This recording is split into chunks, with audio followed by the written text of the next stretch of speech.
guys. Welcome. What's Hey. up? Thanks for having us. No, it's a pleasure. You guys are my first guests. This We're is my so excited. first podcast. First Really? podcast. Yeah, No, ever. that's For both of crazy. us. Awesome. So we got a good episode. This is basically going to be geared towards the creatives, right? Cool. Inspirations, dreams. So Right up my alley. yeah. So get ready, because we're about to enter 111. That was way Killed better than that. I Chris feel like did we it. killed that. We did that because I was like, I don't want to second guess myself with Yeah. the tune in, drop out. Oh, right? yeah. So, That was great. cool. So I have Kirby and I have Justin in the house. Welcome to 111. Don't know why I did that. Yeah. But I mean, do you guys kind of have how does it feel to be in 111? Man, this is cool. It's great vibes. Yeah, I really like it. I Love the like, lighting. the backdrop, the lights, everything. It's cool. I like hearing myself in the headphones too. Yeah, That's it's so nice. official. Nice. Yeah. So the whole you guys know I kind of prefaced it with 111 being the symbolic idea of being on the right path. Yeah, So I always see this space as a wishing well, right. right? So make your wishes, right? Let's Yeah. go ahead and kind of tell everybody who you guys are, a little bit about your background, and then we'll go into some nitty-gritty questions. Cool. You want to go first? Yeah, let's do it. My name is Kirby Betancourt. I am a photographer, painter, writer, artist of any type of a creator. Awesome. A little of all of it. I've been shooting for as long as I can think back to my young adult life, since I was about 15. And I just can't ever imagine not shooting and creating. I love it. That's really cool. Yeah. And I am Justin Betancourt, husband to the famous Kirby Betancourt. And I'm a filmmaker, videographer, musician, newly director now. Yeah. You can say filmmaker with like some confidence. Yeah, it was behind it now. I made my first film, so I'm A officially filmmaker. a filmmaker. Filmmaker. Yes. I took the step from videographer to filmmaker, which is cool. It's a cool feeling. Congratulations. It's been a long time coming. Yeah. Yeah, that's got to be like such an exciting time right now, right? Just because, yeah, you've grown from just being a videographer, just like, yeah, I create content. Like, when did that term ever become a thing? Especially know. because I actually hate it. I use it all the time. Yeah. I'm like, can we But- stop saying that? think about like 6-7 years ago, before all the content like revolution, right? Yeah. It was like, yeah, we're gonna film something, or we're gonna go make a documentary or Yeah. film a short. Like, it was never like, oh, let's go get content. Yeah. And I'm like, so I work, like, the position that I have at my 8 to 5 is entitled content development. And I was like, what does that even mean? Yeah. And I'd always told everybody, I'd be like, they go, what's your job title? I go, oh, I'm a content development associate. They'd be like, what's that? Now it's like content, like you're developing content, Yeah. right? It's so bizarre. But no, that's a really cool thing. For the longest time, and I've been shooting stills, I've always been more of a videographer. And I didn't really dabble in photography until I think like 2012. You can ask anybody, it took me like 5 years before I officially called myself a photographer. Really? Yes. Wow. It took me a long time, just because like You had pride. I had that, but it was also like imposter syndrome. Like, I'd Yeah. always be like, well, You not felt like a really. fake. Yeah, like people would be like, hey, I like your pictures. And I'm like, hey, thanks. They're like, hey, meet my photographer friend. And I'm like, You're like, no, I'm not. Don't make it official. I'd always say like, I just take images. Yeah. That's Yeah. all. I just take pictures. Yeah. That's it. Just because I felt like I wasn't worthy. Yeah. Right. But no. So what got you guys into the creatives? So when I was, I guess I've always kind of had an interest in creative work. When I was really young, I used to love movies as a kid. My mom would take me every week. We'd go see the dollar movie. That was back when dollar movies were big. Yeah. She would take me to see, whatever movie was coming out that weekend. So I always had a love for movies. I didn't really realize I was creative then. And I remember when DVDs came out. That's how old I am. So DVDs came out, and it was the first time that I had ever seen that a movie was actually made. So in the special features, they would have like the making of featurettes and everything. And I remember the Lord of the Rings came out, the extended version, and it showed the entire process of how they made that movie. And I was like, what? I was like, these people are like creating these worlds, like they're just like playing make believe, but like for real. Right. So that like instantly intrigued me. And from there, I go back. From watching that, I originally wanted to do acting. Oh my god! Yeah, that's so funny. Yeah, so like I was like, I want to be an actor. I want to be the one on the screen. Yeah. And so I remember like telling my parents that I'm like, hey, I kind of want to act. And I was like 12 or 13 at the time. Okay. And you had really supportive parents. Yeah, super supportive parents. And they're like, okay, well let's see like how we can make that happen. And I don't know how they did it, but Robert Rodriguez out of Austin, he made Spy Kids out there. And so Spy Kids 2 had come out, and he had a premiere in Austin. Somehow they got me tickets to go see it. So I was like so excited. I'm like, oh man, we're gonna see Robert Rodriguez. We're gonna see the whole cast. And I was like, I'm gonna ask him if I can be in one of his movies. I have to meet him so I can ask him. And I remember, man, I was like 12, like I said, like a long time ago. I saw him outside of the Paramount Theater in Austin. And I went up to him and I was like, hey, I'm a huge fan. Is there any way I can like be in one of your movies? And he's like, yeah. And he gave me a number to call. He's like, this is our casting director. Call him and she'll tell you where to go. And I was like, are you serious? Yeah. I was like, what? No way. And so I was amazing. so excited. Yeah. And so obviously I called, and it was through Beth Sepko Casting, and she does all of his like extras casting and like not his main casting, but like the extras and stuff. And so I got plugged in with them, and through them I got to be on. Well, you were in Spy Kids. Yeah, Spy Kids 3. Trailer. Yeah, in the trailer, Spy Kids 3 as an extra. This is all like extra work. And then Idiocracy and Friday Night Lights TV show. Wow. So I got to be in like all that, and it was really cool because I actually got to see hands-on like a big set and like how movies were made. Okay. And I just like fell in love with it. I loved it. I was like, I need to do this. And I remember like always thinking about that like through junior high, high school, and then I think it was my senior year I finally got my first camera. And I learned how to edit on Final Cut Pro a long time ago. This is like 2006. Okay. And yeah, ever since then I've really just been making videos. Done weddings, done every kind of video, birthday parties, everything you can think of. Yeah. And yeah, just kind of always lived. That is such a cool. Life. That's such a cool origin story, man. Yeah, it was fun. That's really neat. Kirby. Yeah. So you're like that was a lot. We just had torches and I'm really full. So I am not from a creative family whatsoever. Okay. Everyone in my family, even extended family, cousins, aunts and uncles, are all in the medical field. So like if there was ever an opposite of like creative occupations, it would probably be like medicine. I gotcha. Yeah, so when I was young, I used to want to be a pediatrician because I wanted to follow in my grandparents and cousins, everyone's footsteps. And then I realized that I loved, so even when I was really young, so my grandmother, my grandparents and my father are from Cuba. Okay. And my grandmother is a painter. And she is incredible and would paint these like beautiful portraits of stuff and had all her fancy paints. And when I was little, she was like, those are my expensive paints. You can't play with those. So here are some like colors that you can play with.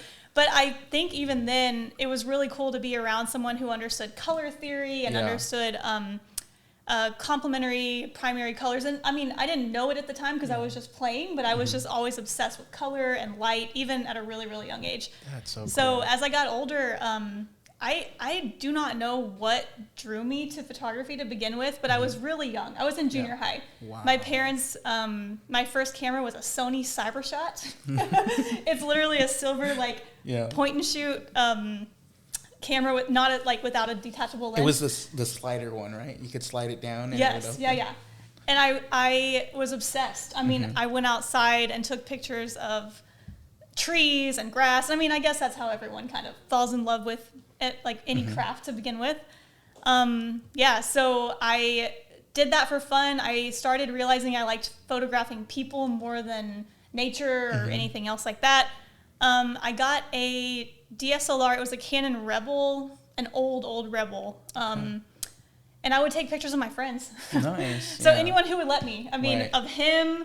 Oh, by the way, we're like junior high school sweethearts. Wow. So Yeah, I should have mentioned that. Yeah. In this world, we were both into different forms of creating at the time, and then it just worked out really well that we started dating when I was 15. I was a freshman in high school, or we were friends when we were in junior high. Yeah, yeah. Okay. We're from a Okay. really small town. Yeah. Gotcha. So like 3,000 Yeah. people, tiny town. So it was really cool because even then he was into movies. I was into photography, and Yeah. so we were always just able to like connect on that. That's so Yeah. cool. And That's- then, I would photograph my friends. And I remember a kid that was older than me in school one time was like, hey, I love your pictures, back in the MySpace days, you know, Oh, like, yeah. oh, you have cool MySpace pictures.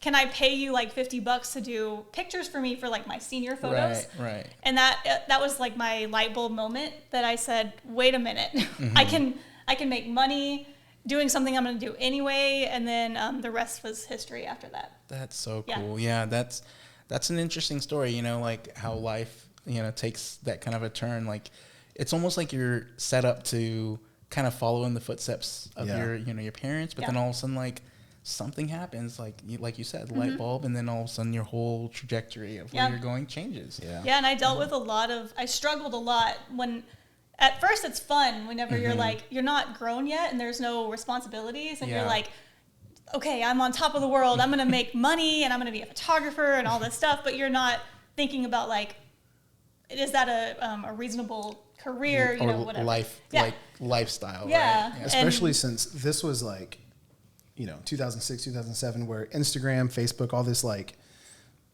where social media is what it is today. Yeah, like, it didn't people exist. didn't make content. Yeah. Content, and I hate calling it that, like you said. I know. But Yeah. like, it wasn't a job. Like Yeah. literally, like when you think about it, a photographer, you think about like, oh, the people that take your pictures at school. Like that kind of photography. Right. Yeah. Like no one, especially from the town we're at, no one thought you could like Make a living. Yeah, make a decent living doing that. I had a really crazy, like crushing moment. I used to work in a video rental store in high school. Nice. It was like my after-school job. That was always my dream job as a Well, kid. it's not that fancy. It was connected to a grocery store, so we weren't. It wasn't like a Blockbuster. Oh, okay. It was fun though. But I was a junior, I think, at the time, a junior or senior in high school, and like an older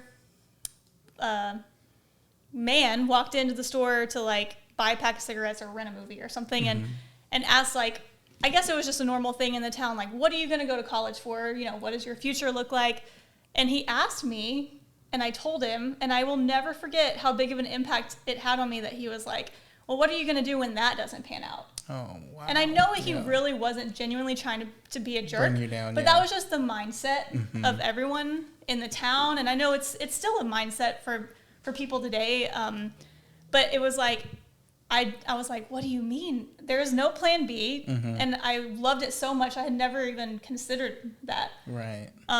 So yeah, that was another one of those like, wait a minute. Like it made me start second guessing. And my family was all really supportive, but even going to school, I went to U of H for their digital media program. Oh, wow, okay. And even that, I was like, am I being stupid? Is this a mistake? Is this a realistic goal or dream? So, yeah. It's funny because that's cool that you guys both had supportive parents, because my parents were not so supportive. Well, my dad, I can attribute a lot of the things that I enjoy to my dad, like the movies. First film I ever watched in theater was Nightmare on Elm Street Part 2. Wow. I fell asleep after like 10 minutes. All I remember is eating M&Ms and then knocking out. But my dad was pivotal in like always renting films, and that was like his form of like babysitting. He'd always put a movie on. Really, it was for himself, but I'd always sit at the edge of the couch when he'd sleep. Like he'd come home from like a graveyard shift, and I would just watch these movies with him.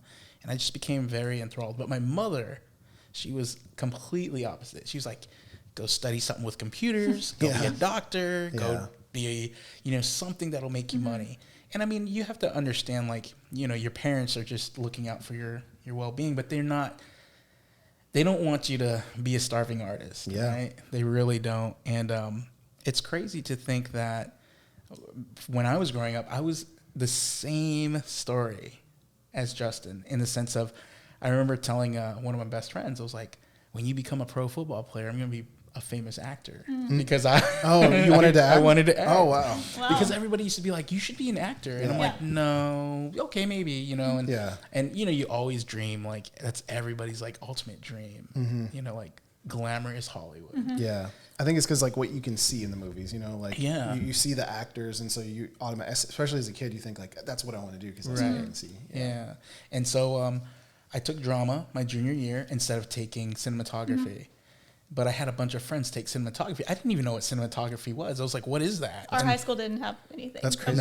Yeah, that's crazy. Your school offered cinematography. We barely had art. Yeah. So the teacher that taught it, he also taught animation my first 2 years. Wow. That's crazy. Yeah, so he was really ahead of the game. Thank you, Mr. Epley, if you're listening. Like he really was he was a hippie at heart. Yeah. But he was so innovative in like cultivating like a creative space for students. That's awesome. It's sad because like whenever I go back to visit, he'd always tell me like, yeah, they're taking a lot of money away from the creative space. It's more for like science and so crazy. And it's like, I get it, but like I don't get it, you know, because now more than ever, like videos and photos are like at an all-time high. Like everybody needs it. It runs to promote. everything. Yeah, that's crazy. But like you said earlier, I mean, times have changed so much. Yeah. Like it's just a completely different world. It happens so fast and like such rapid growth. I think that I think it's crazy to think, and of course it's worse in small towns. Like I love our hometown, but everything revolved around football, you know? Yeah. And so there wasn't a space for people like us that had no hand-eye coordination like myself and wanted to kind of learn how to create or learn how to be creative. So yeah, I think it's incredible that there's more of a place for it now for people who are like coming up in this generation. Yeah. You know, it's weird. It's like, it's become like a not so much a standard, but like a very well-rounded like position to have, like marketing or social media. And it's like, I remember pitching social media to the company that I'm at, and they're like, social media? What do you mean, emails? And this is like 2016. And I'm like, we should jump on it. Let's be proactive. And then they're like, if you want to do it, go ahead. And I stuck with it. And like, because I did that, the company that I work for, we're at the forefront of like social media for our industry. That's awesome. Yeah. And it's like, and now those same, my bosses are like, hey, how do we get more followers? And I'm like, come on, you guys are giving me a hard time starting it. Right? They got bit by the bug. It's crazy how times have changed. But so I digressed so hard on that. But I went into drama, and all of my friends were making these short films, and I was like, what? And I couldn't even like understand how a cut was made. How silly is this? My uncle, uncle let me borrow his camera, and I was playing with it, and I was like, how do people cut from scene to scene? Yeah. And I didn't even understand it from an in-camera point of view. Yeah. So I'd always look for like fades or transitions, and I'd always fade to black and then fade in from black, you know? Yeah. Not knowing that you didn't need to put any kind of transitions. It was literally just stopping the camera, starting the camera at a different angle. It was just as simple as that. Yeah. And so that's very relatable. And back then, like, iMovie had just come out. Oh, yeah. But I didn't know how to use it, you know, and I'd never had an editing computer until my senior year. I took cinematography, and my teacher, Mr. Epley, would not let me use Apple products, even though he had them in his classroom, but he was always like, you're going to use Adobe Premiere. And I'm like, but it's so hard. He's like, yeah, but I want you to learn like the professional grade stuff. Yeah. Don't sell yourself short and use iMovie. And I was like, but iMovie's got all the cool titles. It's so easy, you know? And he's like, don't. And Premiere back then, oh my God. Like, I don't even know how to explain how, like, difficult it was to use. And I was only, like, 17 in high school, and I'd stay after class every day editing. And it would always crash on me. And I'm like, whoa. So nothing's changed. Nothing's changed. Premiere's still the same. Still 20 years ago. And that time, we were using tapes. I mean, that's goes to show my age, right? We're still using like mini DV tapes. And after that, like I really excelled in his class, and I really enjoyed it. And it was either film school or community college. But I was like, how do you even get into film school? Yeah. You know, and it was scary looking up like application processes. They're like, yeah, submit like 3 films. And I'm like, we didn't make films. We just kind of made like little skits. Yeah. And like, you know, you're in high school. Yeah. So I didn't apply. I ended up going to junior college, and I still took film classes. And I loved it. I excelled. And when I went to junior college to study it, we were editing on Apple, right? Oh, and yeah. they were trying to teach us Final Cut, but I was so used to Premiere that I would wait to go home to do my editing. So they didn't find out? No. Oh, that's funny. So I never learned, Yeah. like we never got quizzed on it. They're just like, let's see your final product. And I'd always go home and come back and it would be like, whoa, how'd you edit that? And they're like, let's see how you like put it on the timeline and stuff. And I'm like, I edit at home. And they're like, oh, you know, so, and it just kind of progressed over time. And for a long time, like the same, you know, I didn't have the support where people were like, you can make a good living. They were just being realistic. Yeah. And I mean, it's, you know, you're young, you're so stubborn. Yeah. All you want to do, you're just like, oh, I want to make movies. And they're like, okay, well, how are you going to make movies? Yeah, it's like, how are you going to pay to go to LA? Yeah. To go, you know, get on a set? How are you going to do that? And it's Yeah. like, you're right. Like, you know, it's so defeating. And I think a lot of people stop at that thought. They're like, yeah, you're right. How am I going to do Like that? it's impossible, yeah. It feels that way. And then, you know, you convince yourself of other ways. It's like, you don't got to go to LA. How about we just take the indie route? You know, you always like, let's take the indie route. Yeah. It's a cool thing to say, right? Take the indie route. I'll just make my own films. Yeah. Sometimes it happens. Sometimes it doesn't, you know. Now it seems like it's so much easier to do. And you shouldn't have any, like, obstacles compared to, like, a decade ago. Yeah. Even a decade ago, you could still do it. But 20 years ago, nobody knew how to edit. Nobody knew how to transfer footage from a tape to a computer, you know? Lights weren't easily acceptable. Oh, no. Accessible. Accessible. Yeah. I'll say that again. Lights weren't easily accessible. Right. Yeah. It's definitely changed. Times have changed. But because of that, I feel like things have gotten more saturated too. Yes. And, you know, it's also feels like a very self-limiting, like, belief when you're like, oh, it's saturated. That means there's so much competition, right? Yeah. And it's true, there is a lot of competition, but at the same time, you know, that's the great thing about being creative. Art is subjective. Yeah.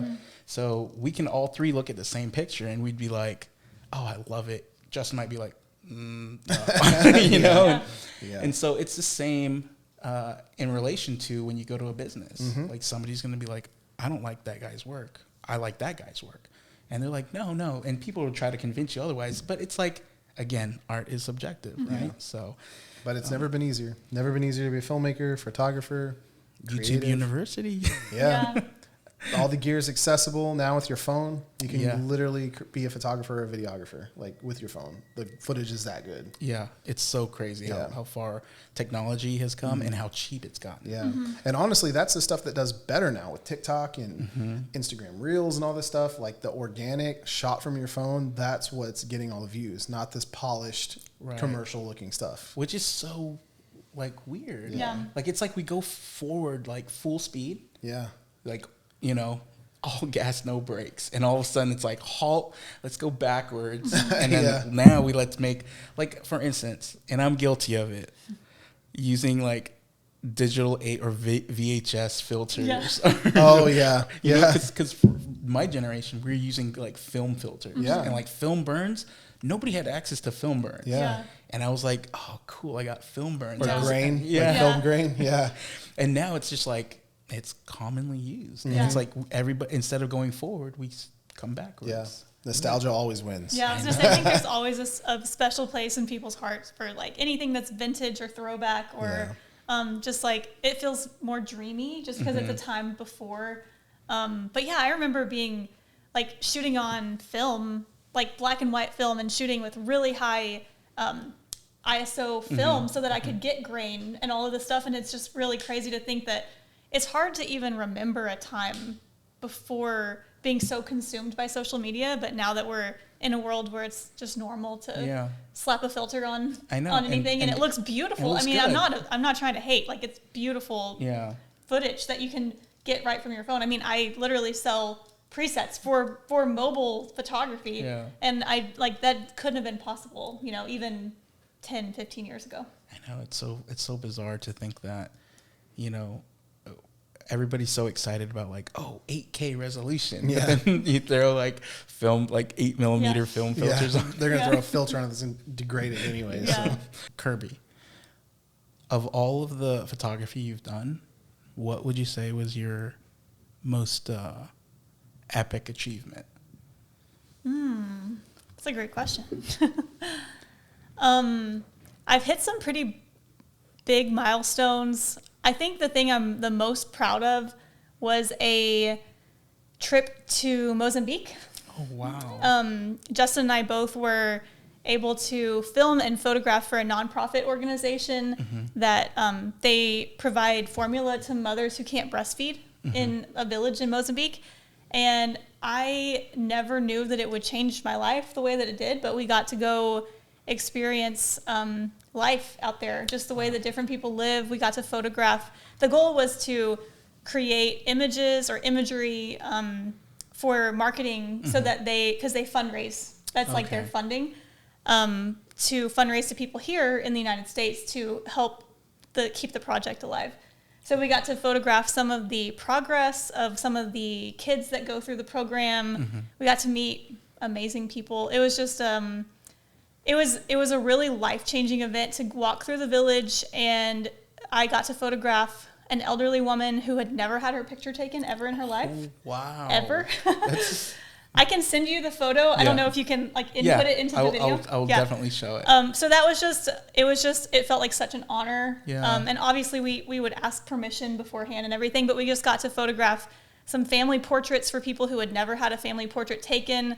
And these people, they're the most genuine, loving, kind, incredible people that you could imagine. And they have nothing. Right. They have no electricity, no running water. They literally live in like huts made out of straw. And we take it for granted. Yeah. You know? So it definitely changed me as a person, just like personally and as a creator. So that was probably like my most proud. And it's not even that it was like technically my best work of all time. It was just I felt like it was a really important thing to get to document. So. And it is also just the intent behind it, right? Yeah. It's just pure intent. Yeah. Justin, what would you say is something that you are extremely proud of? And it can be this last film that you shot. I mean, you put a lot of effort into it, and it looks amazing, by the way. Thank you. So. Yeah, I appreciate that. Man, that's a hard question because obviously the Mozambique trip was amazing. Like she said, how it changed her, it changed me too. Like you go there and you see these people that, you know, you're used to watching these things on TV and you feel bad for them. And you're like, oh, you know, they don't have much, but they are so happy. And to see people with that much joy, and they don't need all the TV and phones and social media and all that stuff that we have here. They're just enjoying each other's presence and just being, you know, in the moment. And that was the coolest thing to see. So that was definitely, I'm not trying to copy you. That was one of the top ones for me. Man, it's a hard one because I've been really blessed. I've been able to do a lot of cool things. Like what I think is cool anyways. Like getting to go to New Zealand with one of my good friends who happened to play Tommy in Power Rangers. So I got to go with him. The Green Ranger? The Green Ranger, yeah. Hey, Jason. If yeah, JD, what's up, man? Shout out. You shouted me out so many times, so that's awesome. Here's yours. He took me with him to New Zealand and filmed behind the scenes of the 20th anniversary episode. Wow. And when I tell you, like, my inner child just like exploded because it was a huge battle scene with every generation of Power Ranger on this mountain. And so I got to see everything there, like every Power Ranger, and it was so cool. And being able to travel, that was like one of the first times I ever got to travel for work. Yeah. You know, and I was like, how is this possible? You know, I've always wanted to go to New Zealand. You know, I never thought that would be possible. So that being like one of the first times to travel is definitely like a milestone. Sorry. And then, this last film, something, you know, like the whole reason I got into doing what I do is to make movies and to make films. And that was years ago, 15 years ago. Right. And I just made my first one. Awesome. Just got the courage to finally say, you know what, this is the year to make it. So I think that will always like hold a special place in my heart. Like Right. I'll always look at this project, even though it's not, I'm not trying to downplay it, but it's not the craziest thing, you know, but it's just the fact that I like did it. Yeah, You know? I don't think that it's. I don't think that you're downplaying it. I just think that you have such a huge vision and you know what you're capable of. But I think that this whole project was really just to start it, right? Yeah, I mean, yeah. to really say like, you know what, let's go, let's at least start by doing something. Yeah, that was the whole purpose, you know, like we've talked for years, Right. you know, like that's kind of been both of our goals is we want to do films. Like that's one of the things. And I got tired of Talking waiting. about Yeah, it. talking, you know, I'm going to do this one day. One day I'm going to do this, you know, and it's like, I finally just sat down and I was like, it's not going to happen unless you Yeah. actually do it. So I Yeah. wrote this little script that was like super easy, one location, one actor, one page, no pressure. Right. And I was like, let's just start there. Let's just get that out of the way and do it. And we did it. That's It was awesome. cool. But there's a deeper story behind that you shared with me a while back, and I want to bring it up just because, you know, a lot of the things that, you know, this channel is about are dreams and following your intuition, your gut feelings, and I still remember when you told me that, I got chills because I was like, that's really awesome. That was like, you could say that was God. You could say that was your higher self. That Yeah. was like your subconscious, like wanting that to become a thing. Yeah. To the point where, if you don't mind telling it. Yeah. So at the moment of this taping or recording, whatever the kids call it now, Casting. Yeah. I don't know. Podcasting. I wrote the script probably about 2 months ago from today. Not to the date, but about 2 months ago. And about a week before that, I had a dream. And I'm not like typically one of those like, oh, I had a dream, like this vision type people. Mm-hmm. But this was the most realistic dream that I can remember ever having. And I remember seeing myself on this tiny little set. And it's like me holding the camera. And I'm on my first film. And I'm just like so excited. All my friends are around me. And then it just skipped to the future. And it was like me on a bigger set. And it's like, you know, more people, more actors and everything. And then I skipped a little bit more ahead. And I'm on this huge set. Wow. With famous actors, huge cameras, huge crews.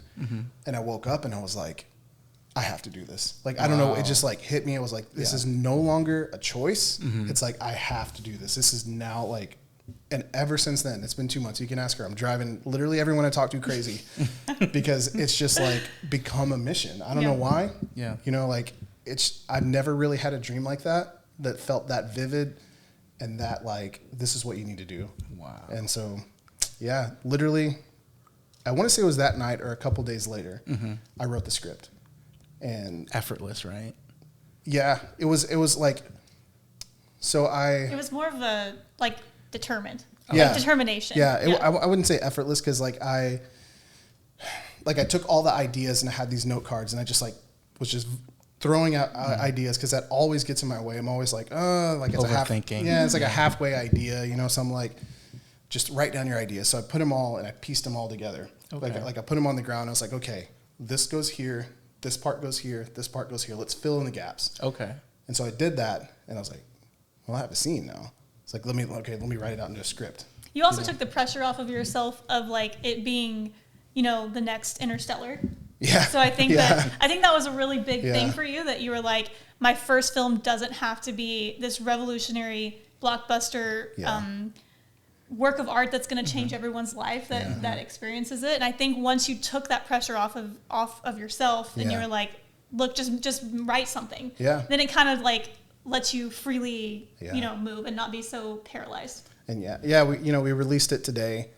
And I even told myself, I was like, you know what? No one has to see this. Like the intent of this short film was just to do it. Just to do it. It wasn't for anyone to see. It wasn't for like this bigger story. It was a small scene with a few lines that it was like, we can do this. Let's just do it. And then when we got there, everyone's ideas just started flowing. It became way cooler than what I imagined. So it's like, let's release it. So today we released it for everyone. Awesome, nice. Yeah, it's been cool. And obviously I'll link it and then show some behind the scenes footage. Oh yeah, and yeah. Anderson was there getting all the behind the scenes footage. And no, it was cool. I mean, I hadn't been on a set. I can't even tell you how long. Like an actual, like when we're trying to do like a narrative, not like commercial work or, you know, when I first came out here to Houston, a friend of mine introduced me to a DP. Well, it was a director. He was trying to make a film, but he was friends with, I don't know if you know Larry McKee. He is like a Houstonian, like, household name. Really? Yeah, he's a cinematographer, and I was fortunate enough to go and be like a PA/camera assistant. It's funny because I feel like everybody preaches it more than ever now that like you are your own worst enemy. Yeah. You are the reason why you're not getting to where you're wanting to go. Yeah. You know, because you're overthinking it and you're doubting yourself. And, you know, the thing that I feel like I've learned to be more mindful of now is like, you're only going to learn. It's all about perspective. Yeah. If you fail, who cares? Just start over. And even like, what is Fail forward. What is failure? What is fail? Yeah. You know, like, what's your opinion on failure? Like, to me, if I made a bad movie, what's bad? You know, it's like, it's all, like you said, it's perspective. Right. So, like, everything you can learn from and everything you should learn from. And I think even if you were to ask Spielberg, he learns probably on every set. Maybe, I don't know, maybe he's a genius. But he's like a god of filmmaking. Yeah, you know, like these big directors and stuff, you know, I'm sure they're learning on every single thing they do, Right. and they're just always trying to grow. But that goes back to like, what's your goal? You know, because I Yeah. think that's the better question of like, what if it's a failure or not a failure? I think if your goal is to learn, then you can never fail. Yep. Right. Right. So I feel like if your goal, in this case for you, your goal was to make your first film. Yeah. So like, it doesn't matter if it's trash. Yeah. It's not, by the way. But it doesn't I'm matter. so proud of you. I am. It doesn't matter what anyone else thinks, or if no one showed up to set. Yeah. Or whatever you did, like you did Yeah. it. If the goal was to make a film, you made a film. So, Yeah. and I think that can carry on to anything in life. You know, if your goal is to, you know, prove to yourself that you can make it to the gym today. Yeah. You know, it doesn't matter if you only do one set of something. It's like, it's not a failure because your goal was not to, you know, like be there for 3 hours. Your goal was just to prove that you could get there. Yeah. So yeah, I think that's a good, just a good way to remember. Like, it's not about like if it was a failure or success. Right. It's like, what's the goal? Yeah. It's so funny because like you look back at like your journey as, you know, an artist/creative, right? And like when you first started out, and everybody goes through this. I was equally guilty of this, but you know, you always say like, yeah, but I don't have that equipment. Yeah. You know, that's always Man, I still fall in always, that. yeah. Oh yeah, all the time. This man is a photography gear or film gear, like I mean, every kind of any type of yeah. gadget. Yeah. But it's so funny because looking back, you know, when I first started like photography, I was shooting on a T3i, right? Yeah. And I got that as a birthday gift from my fiance, and I thank her every day for it because I used to always tell myself like, I don't do pictures. I just film. Like that's what I like doing, right? But I don't know what it was. I got into it, and once I opened up Lightroom, I kind of just fell in love with the post processing, Yeah. and I was like, oh my goodness. And it's funny because learning a lot of the tools in Lightroom attributed to like when I had a color in Premiere, Yeah. you know, and it's He's currently trying to get me to learn video color because Yeah. I've always wow. been anti-video. Oh, I'm okay. team photo for life. yeah. Man. It doesn't mean I don't appreciate video, but I've never had a desire to learn film. And lately, I love color. Like I mentioned at the very beginning, color is what brought me to photography. That's cool. And so not a lot of people agree with me, but I think editing and post-processing is the best part of shooting. I mean, like better than any other part of photography. And people are like, you're crazy. Yeah. But yeah, he's been Yeah, like, you like- really got to learn video color. You got to get into Resolve a little bit. Yeah. That would be cool. No lie. Like her color theory, a lot of my, like people always are like, oh, how do you color this? How do you color that? And it's like a lot of it, I'll have her come in and I'm like, hey, like, how do I make this person's skin look a little better? And she'll tell me like, oh, you just need to bring down the green a little bit, you know, add some saturation in the It's blues. a common, literally whatever. like 2 days ago, he texted me and was like, how do I make brown? Yeah, for one of our commercial projects, we have we shoot a lot of activewear, and one of them is like a brown set. Okay. And I'm like, how do you do brown on the color wheel? Kirby's like 142 Like, I got you. H. She's giving you like the color palette. The hue number. coach, yeah. Yeah, There's so 6 different colors. I'm trying to talk her into being a colorist for films because I think she'd be really good at it. But I would love awesome. it. It's definitely, like you're saying, it's scary to step into the unknown of anything new.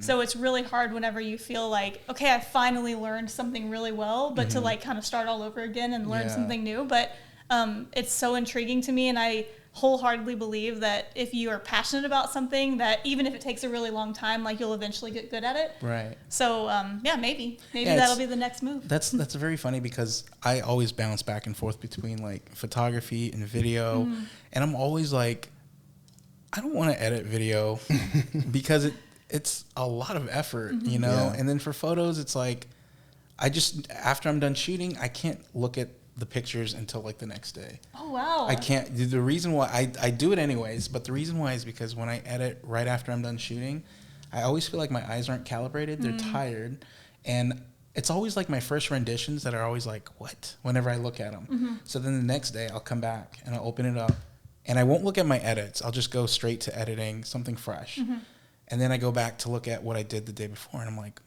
wow, I don't know why I did that. You know, like I've done that many a times. And usually it's like my second or third rendition of going back to it. And I'm always like, wow, that is crazy how much changed. yeah, I love hearing like the different creative processes that people have, because I think I'm like the complete opposite of that. Really? Do you When go- I get home from a shoot, I can't do anything else. He gets frustrated sometimes. I don't want to eat. I don't want to like take my shoes off. I go straight to the computer, I download the card, and I just start editing right away. Wow. every time. Every time. Hey, that's for efficiency. years. Yeah. But it's not even that I feel like, oh, I have to hurry. It's like I am so obsessed with the Yeah. editing process that it's almost like the shoot's not over yet. Right. I almost Yeah. feel like, no, I'm still, like, the shoot isn't, it's like, we can't go home yet, you know? Yeah, like, I have yeah. to edit. But yeah, I get carried away where I just can't stop that time. But it's funny because that means you absolutely love what you do, right? I do. Because when you're finished, it's just like the first phase is like the shooting. And that Yeah. part's pretty challenging because if you don't get it right, you know, editing can only do so much. But if you get it right and you're looking at your picture or your video and you're just like, oh my goodness. And that's when you know, like, that's when you know you have a love for the post-processing Yeah. world, is when you look at your footage or your image and you're just like, oh my goodness, Yeah. I already know what this is going to look like. Yeah. You know, and that's probably why you can't like not Yeah. like you stay turned Yeah. on and I know until I'm you're done. excited whenever I hold my breath and don't realize it. Like when I'm shooting sometimes, but even while I'm editing, and I'll be like, I'll stop for a second, be like, why am I out of breath? And I'm like, I've been so focused in, and I have to like actually literally catch my breath. Wow, that's awesome. Yeah, but that's when I'm like just, I don't know if it's hyper focus, or he says I have built-in Adderall. Oh wow. I don't know. I'm not sure Once exactly. she gets hooked on something, you can't get her off Yeah. of it. It's a blessing and a curse. Yeah. Yeah, I'm the opposite. I love being there on set. I Yeah. like shooting. I Yeah. love gear. I love lighting. And I don't care about editing. Yeah. I wish I could hire an editor and just like, here, take it. I love seeing the story come together, and I like seeing like it all build, and I like being a part of it. But I don't know. I think when I edit something, especially like a project I really care about, Right. I always joke with her, I hit every single emotion. I'll be ecstatic, happy, sad, mad, all within like that one project. And it's just like a circle. And then I'll finally come back around to where I'm like, okay, this is what I was looking for. Yeah. Here it is. And I like, man, yeah, I just love shooting. Cause I just like, I don't know if it's like when I'm there and then you're lighting and you're like, wow, this looks like a movie. Yeah. You know, it's Yeah, like yeah. what I always wanted it to look like. And, Yeah. and you can kind of like build that. But yeah, I'm not huge on the post-production side. But Gotcha. Yeah. Yeah. See, the funny thing is, the last decade, I feel like I've been more into the post-production side, right? That seems to be more And- common. More people love editing and they like seeing the story come together, which I do too, but something about being there on set. Yeah, and sometimes it's hard to edit your own projects too, because Yeah. you overthink it, and you think that somebody watching is gonna know how you shot it, so you're like, oh, they're gonna know that it wasn't like that, like that angle didn't even work, you know. But then when you're editing something that's not related to yours, like that you shot, Yeah. You can be unbiased. You're like, yeah, you're more like separated from it. You're not like emotionally attached. Yeah. And you're doing your job, which is like making sure that the flow makes sense, and you're asking those questions. But when you're editing your own things, like I do it all the time. You have no idea. I'm always like, I know that there was 3 seconds in between that take that shouldn't, like it doesn't make sense. Like they're gonna see that he came out of the wrong door, something. Yeah. But it's nobody ever notices because nobody was there when you're shooting it. People don't know. Yeah, it's crazy. So what would be in the next 5 to 10 years? What would be your dream job? I mean, I know you already are living it, but what would be like the pinnacle of an achievement, or who would you want to shoot for? Ultimate, like. So I have always had a dream of photographing perfume ads. Oh, cool. I know that's very specific. Yeah. But this happened whenever I was in high school, and I would just go to the mall and would, walk through the department stores and see like the big blown up posters, or even in like retail, like the front windows. And I always was drawn to like the perfume ads specifically because other stores would have, like American Eagle, it's like, okay, it's photos of their jeans or of, the clothes or whatever it might be, but the perfume ads weren't actually selling the bottle of perfume. They were selling like the way that it was supposed to smell. So it was a very like subjective thing that they were selling. Right. So it would be like a fantasy, like a beautiful model in a dress that was like 30 feet long train in a forest, whatever.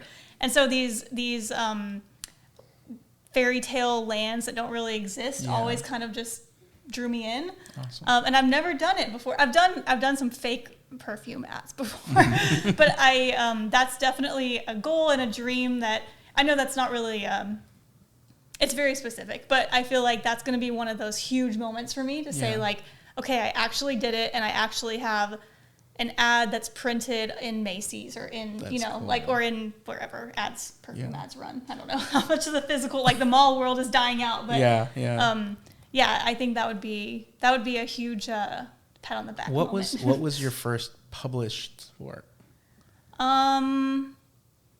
I don't remember the first. I know both of us were featured in a few. Back in the day, we used to photograph high school seniors. Oh, okay. And so we were featured in some photography magazines. Nice.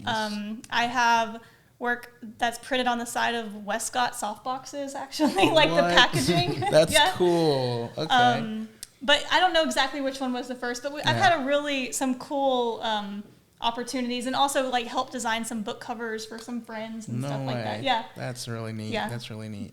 And Justin, what would you say is your ultimate? And we know like where you're going with it, but like, I don't think anyone has to guess. Such a mystery. What would it be though? Like, would it be like an action picture? Would it be like a mind bender? I don't know the genre of it, but I would say just to have a movie in theaters.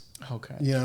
Like one that is like legit in theaters, not like a film festival or something, but like that's been distributed, playing worldwide, like just a movie in the theaters. I think I would be like, okay, I did it. That's cool, that would be a really, really cool thing. And I hope one day that can happen, I'm going to try my hardest, and if not, you're going to wake up and you're going to be like, oh my God, I'm on that set I dreamt of. It went from like being with my friends on that small little shoot. Yeah.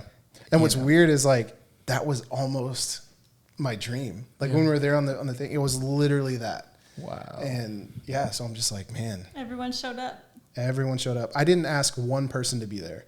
And we had like 7 people that were just like, I want to come help. I want to come help. I want to come help. Right. And It was incredible. I was fully prepared for me and Kirby to shoot the whole thing ourselves. I was like, all right, this is going to be us and Harry, the guy, the actor in it.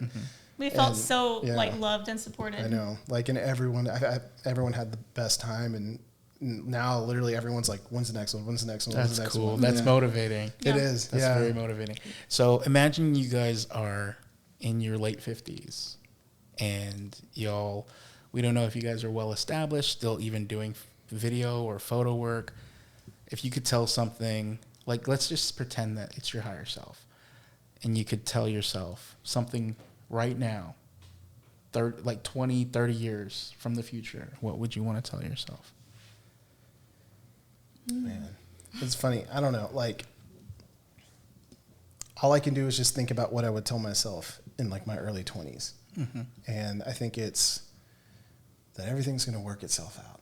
All the things you're like stressing about, money, jobs, you know, like all this stuff that really doesn't matter, it's all going to work itself out. As long as you love and care for the people around you, that's all you can have. I was going to say the same thing. Like, I would just like grab my face and be like, stop worrying. Yeah. Well, I think we're both, we're both big worriers. And we always want to make sure that we have, like, we're on the right path and we're doing everything right. And, you know, we're not like letting anyone down. And sometimes it gets the best of us. Like, you know, I struggle really bad with anxiety.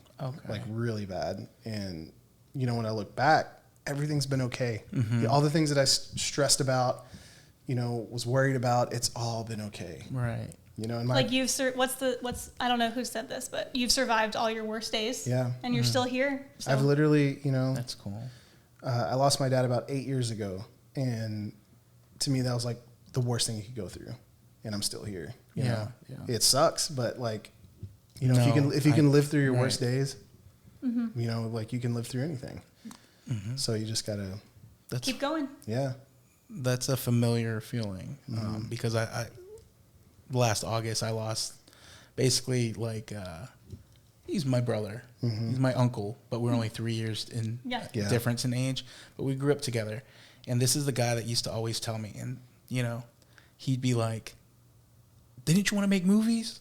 He'd call me and be like, "Quit your job, go make movies." Good for him. Yeah. Everyone needs someone in their life like that. And I'm always like, "Yeah, but I gotta be realistic." "No, you don't. Just quit. You could always get a job." And I'm like, oh, man, it's so romantic, that thought, you know. And no, so I do understand that you know, I can definitely relate to that. Yeah, and I always have that in the back of my head because, like I said, my parents were both really supportive, and you know, my dad, he grew up on a ranch as a kid and had to quit school at 13.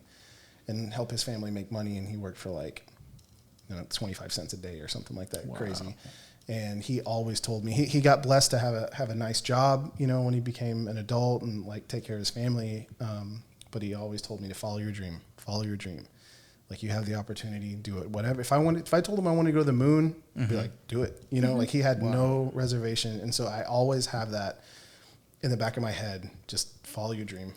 Even when I tell myself I can't do it, you know, I just have that pushing me because I can't. I don't want to let him down. I don't want to let any of these people down that have been so like supportive and that believe in me more than I believe in myself. So that helps. That's a good support system, though, for sure. Because you know, I feel like, it's not so much that there's pressure, but there's pressure. You know, like.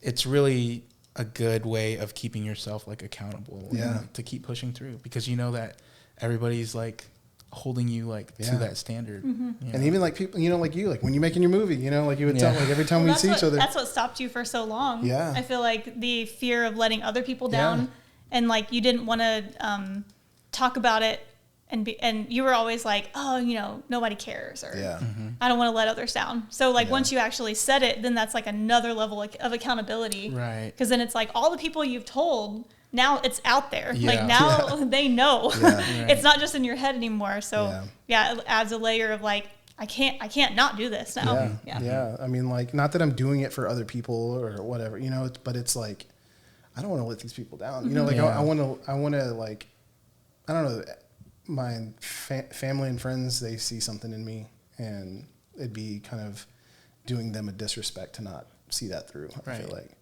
All right, guys. So I really appreciate y'all coming on and kind of going through the creative process. Thanks for having us. Yeah, for sure. When are you going to do your movie? I actually have been considering directing. Yeah. I'm not going to shoot it. I'd probably have somebody else shoot it. Maybe you could shoot it for me. Oh, I'd love that. And I'll direct, and that would be super cool. Let's do it. Swap roles. Yeah. This year. Let's do it. This year, yeah. Where can our listeners find your work and see some of your films? And so me, I'm on Instagram at Justin Betancourt, JustinBetancourt. So fast. I know. I figured Anderson would put it on there. And then we both actually have a YouTube channel where we've done some old tutorials. So if you want to see how to light and how to pose people, check out our YouTube. Right now it's currently listed under my name again too. So Justin Betancourt on YouTube. Mm-hmm. And I'm most active on Instagram, and it's just Kirby Betancourt. Kirby like the game, Kirby's Dreamland. Yeah. But yeah, that's the main platform I use. Oh, cool. But you also have TikTok, don't you? I have TikTok. I consume more TikTok than I create. put out there. Yeah. Same. That's cool. And to all the listeners, new listeners, old listeners, please check out our YouTube and then also follow us on all our socials. It's Enter 111 ENTER, the number 1, and then 11 ELEVEN. Alrighty, guys. Well, till the next episode. Until next time. Yep. Thank you.